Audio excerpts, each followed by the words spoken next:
부서 18기 김현수입니다. 우선 아기꽃에 대해서 설명 몇 가지 시들을 잘 해주신 것 같아서 잘 들었고요.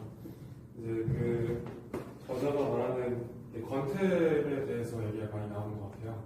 그래서 두 가지 질문이 있는데 저자가 생각하는 권태란 정확히 무엇인지가 궁금하고요. 그리고 이제 발표자분들이 생각하시는 인간의 권태란 무엇인지가 궁금합니다.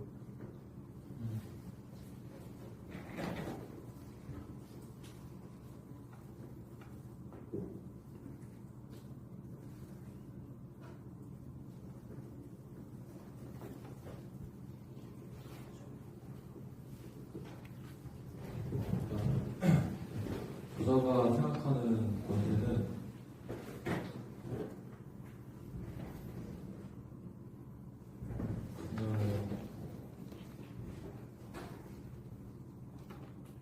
일단 그냥 대비되게 말씀드리면은 그 만물종이라는 시가 있어요. 그 시에서는 세상 어떤 만물과 대화를 나누고 꽃들의 말을 듣고 이런 표현이 나오는데 권태라는 것이 이 세상에 우리가 마주할 수 있는, 조롱할 수 있는 것들과 대화를 할 수 없는 상태, 그러니까 즉 내면으로 지나치게 침잠해서 정말 단절된 상태를 권태로움이라고 생각을 해서 어떤 것을 봐도 아무런 감각이 없고 아무런 즐거움도 없고 그런 상황이 권태라고 이제 시인이 말한 것 같고,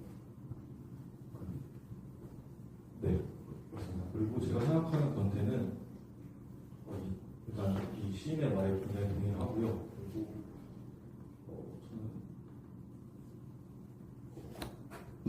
저는 그냥 그 매너리즘이라고 생각합니다. 권태라는 게 반복된 일상에서 계속 치여가지고 그 삶에서 이제 계속 얽매여서 다른 삶을 보지 못하는, 본인에게 필요하고 본인의 인생을 더 나아지게 할 수 있는 삶을 보지 못하고 나아가지 못하는 그런 삶이 이제 권태로움에 빠졌다고 생각합니다.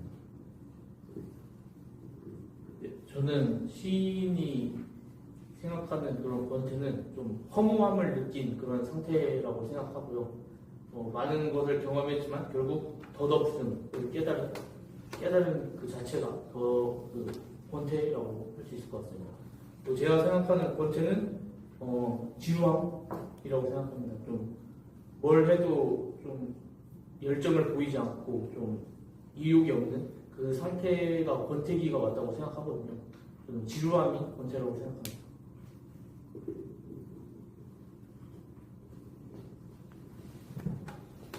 네. HRA 18기 구혜진입니다. 일단 발표 두 분 다 너무 설명 잘 해주셔서 요약이 정말 잘 된 것 같고, 제가 질문하고 싶은 거는 아까 발표를 듣고 이 텍스트를 읽으면서 제가 시를 여러 가지 읽어봤는데요. 그 각자 발표자분들께서 가장 좋아하시는 시는 뭔지, 그리고 그 이유는 뭔지 궁금하고요. 일단 제가 가장 재미있었던 시는 아까 지영님이 발표하신 여행 시였는데요.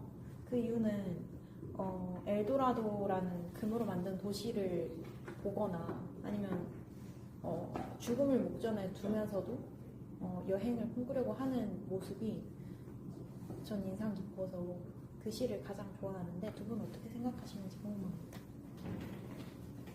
저는 아까 발표하면서 말씀드렸듯이 넉마주의 이 시가 제일 가장 인상 깊었고요. 인간이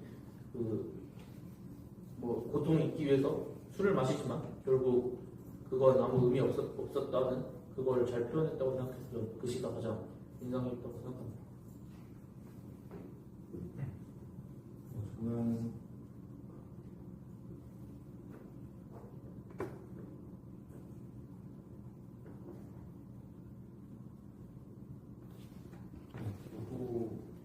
여행이라는 시가 인상적이었습니다. 이제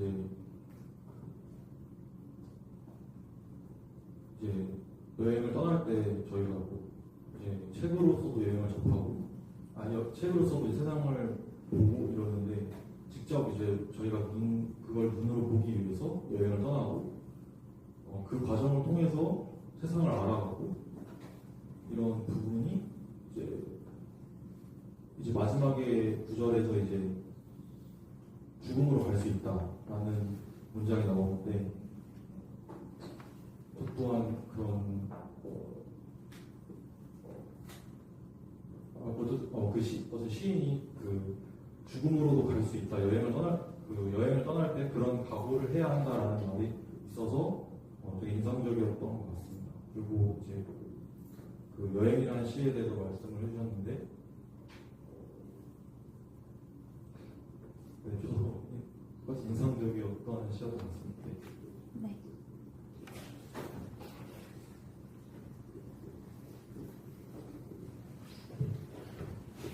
이 차례 18기 주민입니다. 굉장히 어려운 시들을 잘 설명해 주신 것 같고요. 그 책 제목이 악의 꽃이잖아요. 이게 왜 악의 꽃인지가 저는 좀 궁금해서요. 생각을 많이 해주시면 감사할 것 같습니다.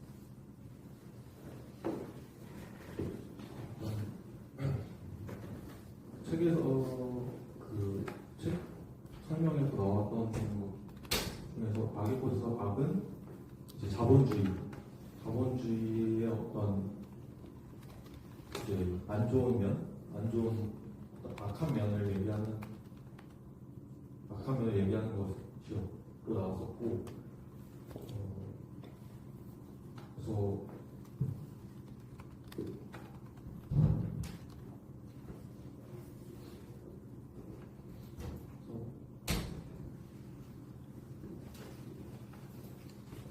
뭔가 시인이 악의 꽃이라고 말하는 이유는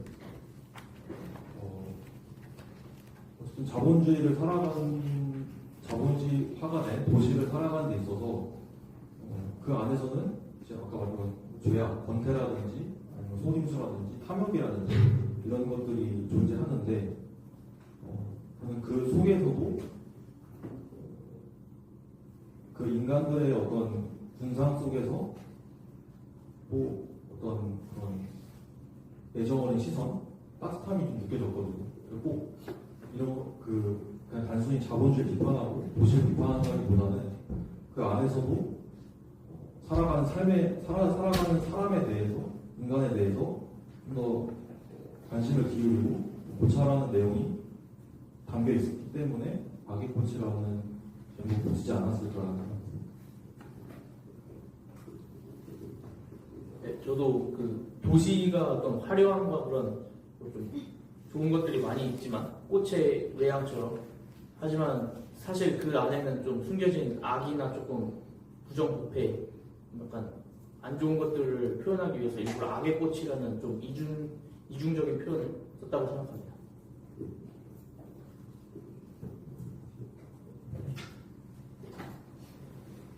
잘 18기 이민수입니다. 발표 잘 들었고요. 보들레르가 정신적인 진보 말고 어떤 형태의 진보도 없다고 했는데 그걸 어떻게 생각하시는지 궁금합니다.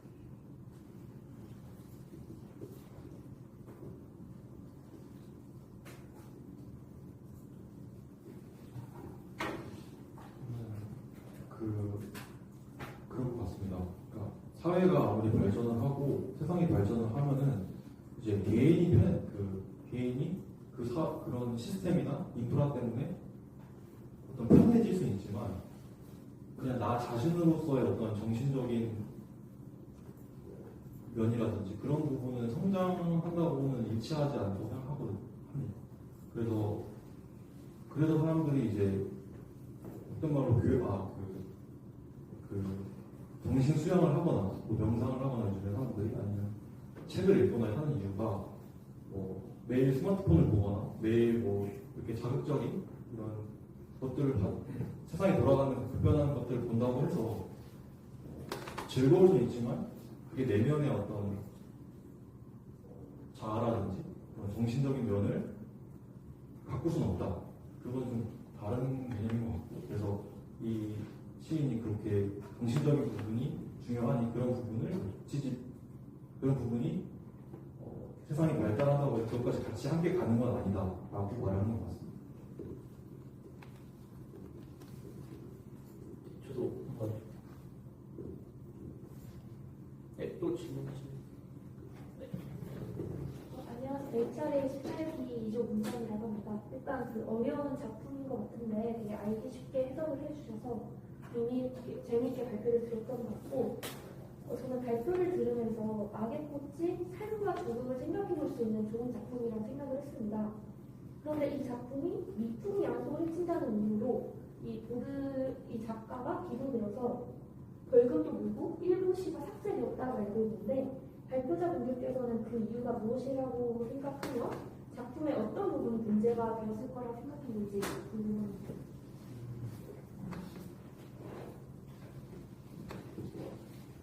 일단 좀 제재를 먹고 그런 이유는 여기 발표를 안 한 시들을 보면 알 수 있는데요. 좀 한정적이고 좀 굉장히 부정적이고 우울한 내용을 그 시대상에는 충격이었을 거라고 생각합니다. 왜냐면 좀 밝은 시들이 많이 나오던 시였고 그런 시대였는데 막 삶은 다 필요 없고 이렇게 좀 부정적이고 우울한 내용을 많이 실으니까 아마 그 시대상에 안 맞아서 좀 제재를 받았다고 생각하고요. 저는 그렇게 생각합니다.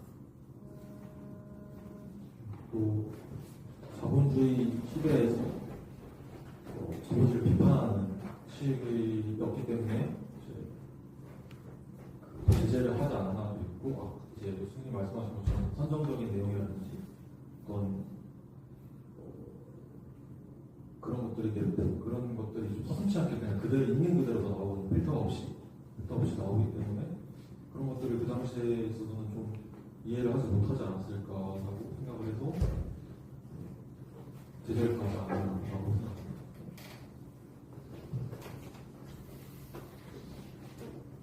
잘 들었습니다. 또 궁금한 점이 생겨서 이게 아까 발표하실 때 아이에볼에서 악이 반 자본주의고 꽃이 자본주의 유혹이라고 한 부분에서 이제 자본주의에 대해서 비판적이라고 느껴졌었는데요. 그러면 이제 발표자분께서는 자본주의의 긍정적인 면과 부정적인 면이 어떻게 되는지 그거에 대한 견해가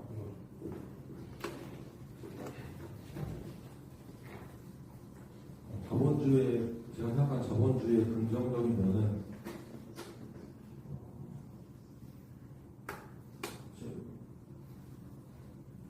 스스로 그 본인의 능력에 따라서 돈을 벌고 그런 구조가 결국 세상이 좀 더 이제 다양해지고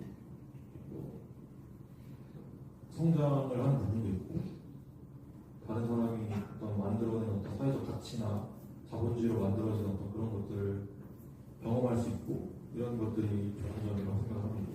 하지만 그럼에도 불구하고 이제 지나치게 돈만을 생각한다든지 아까 말했던 뭐 정신적인 부분이 결여된 이성과 반대된 그런 물질만 생각하는 그런 정신적인 부분이 결여된 사회에서는 대부분 돈이 전부다. 그렇기 때문에 어떠한 짓을 해도 상관없다. 그 스스로는 그렇게 세뇌를 할 수 있다고 생각하거든요. 그렇기 때문에 자본주의가 그렇게 끝을 치닫는 그래서 그런 면은 좀 고민해 봐야 될 문제가 아닐까 생각하고 있습니다.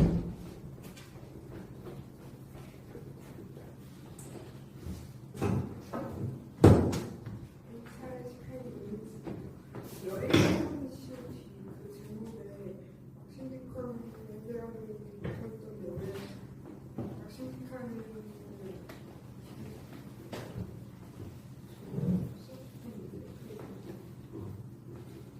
막신 류캉은 초기 사진가입니다. 그 세계 여행을 다니면서 뭐 예를 들어 이집트 여행을 가서 스핑크스를 찍고 그것을 이제 찍고 와서 그 사진을 수집하는 사진가인데 그 막신 듀캉에게 쓴 이유는 이 마치 여행이란 시도 여행을 떠나는 자에 관한 이야기이기 때문에 막신 듀캉이 이제 여행을 다니는 사람이라서 이제 쓰는 시라고 생각합니다.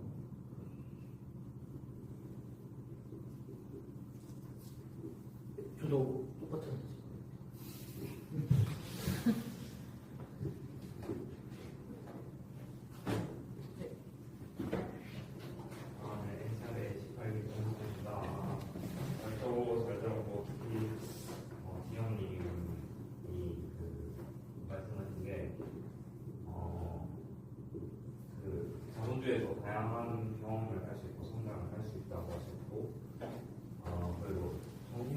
공부하거나 명상하거나 책을 읽는 이유가 이제 내면의 자아라든가 이제 정신적인 면을 바꿀 수 있다고 하셨는데 제가 지금 부조교를 한 지 얼마 안 되는데 부조교를 하면서 이제 스트레스도 굉장히 많이 받지만 이제 굉장히 느낀 점이 많고 굉장히 성장할 수 있는 기회다. 이제 또 후반기에도 뭐 종교를 뽑아야 될 때고 그리고 지금 총무도 이제 뽑아야 될 텐데 이러면서 발표를 들으면서 이 참 좋은 기회인데 이 좀 지원자들이 안 나오면 왜 안 나올까에 대해서 혹시 거기에 대해서 추천하고 싶다거나 그런 개인적인 견해가 있으신지 그리고 기회가 된다면 뭐 조교라든지 이런 것들을 역할을 준책을 좀 맡으실 생각들이 있는지 그런 것들이 궁금합니다.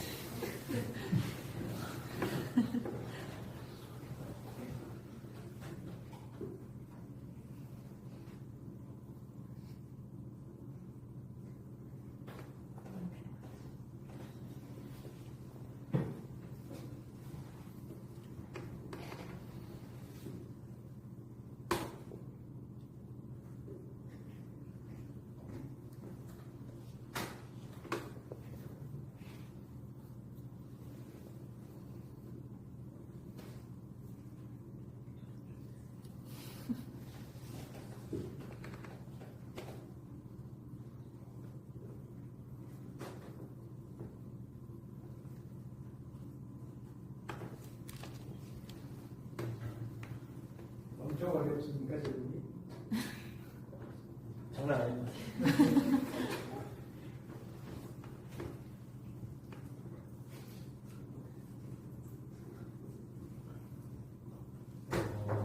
일단 충분히 이해를 합니다. 저도 그분들이 만약에 이제 자기가 하는 일이 있고 이제 해야 될 일이 많기 때문에 이제 직책을 맡는다는 거는 당연히 책임이 다르기도 하고 당연히 할애해야 하는 시간도 있을 것 같습니다. 근데 이제 굳이 설득을 하자면 당연히 시간이 흐르고 났을 때 그런 직책을 하나 맡아본 경험이 본인에게도 굉장히 어떻게 보면 별거 아니라고 생각할 수도 있지만 그런 것들이 나중에는 이제 충분히 자산으로 남을 수도 있고 남을 수 있고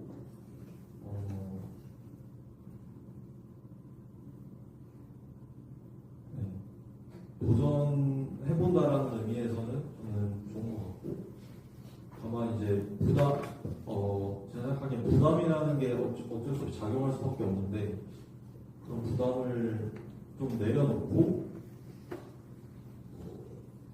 다른 조장이나 혹은 조교분들과 같이 함께 더불어서 같이 협력한다라는 개념으로 좀 생각을 하면은 또 즐겁게 생활할 수 있지 않을까 생각합니다.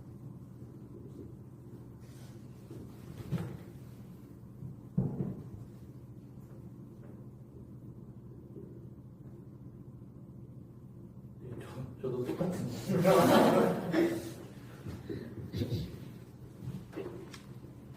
질문 없으신가요?